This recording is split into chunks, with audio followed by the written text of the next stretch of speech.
If I walk over there and sit next to Mr. Johnson and carry my phone, does Google know that I was sitting here and then I moved over there? You're welcome anytime, Judge. Yes or no? I genuinely don't know without knowing I'm what shocked you services. don't know.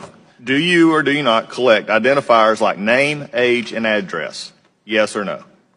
If you're creating an account, yes, and using an account, yes.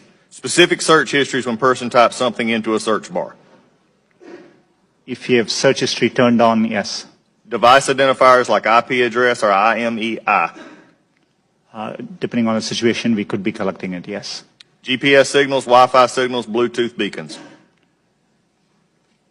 Would depend on the specifics. But there may be situations, yes. GPS, yes. Yes, if you have And location. voice and conversations when using Google Voice products. We give an option to turn on or off, and But if a person didn't know it, voice and conversations when using Google Voice products. Yes. we only record when they initiated with OK Google and then say the terms after. Contents of emails and Google documents. We store the data, but we don't read or look at your Gmail. You have access to them. As a company, we have access to them, yes. So you could. Saying you don't or don't. I'm not asking do you or don't. I'm saying you could, though there is a possibility. We have clear established policies on how we would do that data. And their privacy policies, speaking of that, has changed 28 times, including 8 times since January 2016.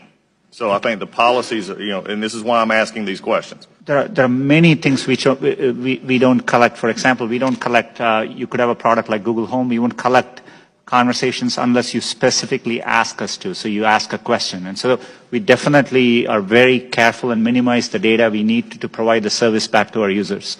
Why, number one, does Google need all this information? We can answer that in the fact that 86% of your revenue comes from advertising, so we know you manipulate the data in some ways. However, can you explain what you do to minimize this data, which is generally an accepted standard practice among those who collect data?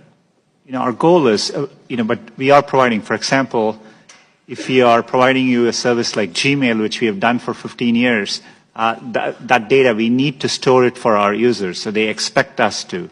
So we are trying hard to match users' expectations.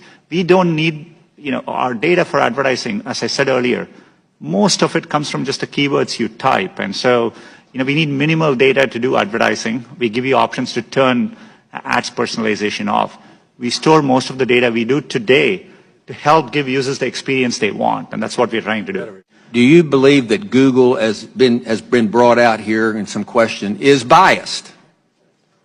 Congressman,